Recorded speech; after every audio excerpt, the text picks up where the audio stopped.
আজকে চলে এসেছি আরও একটি নতুন ভিডিও নিয়ে তোমাদের কাছে।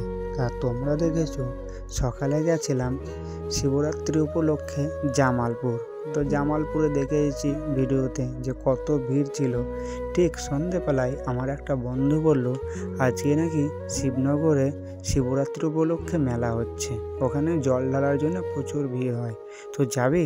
আমি আমার বন্ধুকে বললাম ঠিক আছে যাব। এবং দেখতে দেখতে আমরা সন্ধে হয়ে গেলো আর চলে আসলাম সেই শিবনগর যেখানে মন্দিরটি আছে এবং যেখানে জল ঢালার জন্য দেখতেই পাচ্ছ কত ভিড়।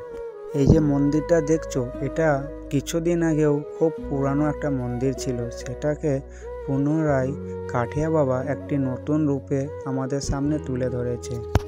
তিনি হয়তো এইখানে বা কোনো জায়গাতেই আর দেখা যাবে না তেনাকে, কিন্তু তেনার নামটা অবশ্যই থেকে যাবে, কারণ তিনি এমন একটি কাজ করে গেছে। তা দেখতেই পাচ্ছ কত ভিড়। আর যেহেতু আমরা কোনো জল ঢালবো না, তাই আমরা ভিডিও করার জন্য আমরা সাইড দিয়ে চলে আসি ভিডিও করার জন্য সেই মন্দিরে। এইখানে দুরকমভাবে গেট আছে, একটা এন্ট্রি করার জন্য এবং একটা বার হওয়ার জন্য।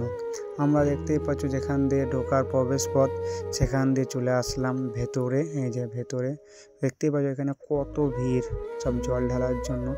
ইতিমধ্যে আমাদের মতো সবাই দেখতে পাচ্ছ লাইন দিয়ে আছে। আমাদের তো লাইন দেওয়ার মতো কিছু নাই, কারণ আমরা জল ঢালতে যাইনি, আমরা জাস্ট শুধু বাবাকে দেখতে গেছিলাম। এই যে দেখছো এটা সব কিছু হচ্ছে শিবরাত্রি উপলক্ষে। আর তারপরে এখানে একটা প্রোগ্রাম অনুষ্ঠানও আছে।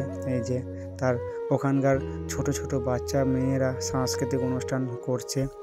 মেলা কর্তৃপক্ষ বলেছে আগামীকাল নাকি আরও অনুষ্ঠান আছে। অনুষ্ঠান দেখতে দেখতেই আমরা আরও একটু ঘুরতে ঘুরতে চলে আসি ব্রেক ড্যান্সের কাছে। এবং দেখতেই পাচ্ছ সব ব্রেক ড্যান্সের ওরা চেপে আছে। ওদের চাপা দেখে আমারও খুব ইচ্ছা হচ্ছিল চাপার জন্য, তাই আমি আমার বন্ধুকে বললাম যে দুটো টিকিট করে নিয়ে আসতে। যেহেতু আমরা ছিলাম 3 জন, তাই একজন বললো আমি চাপবো না, তাই 2 জন চাপবো।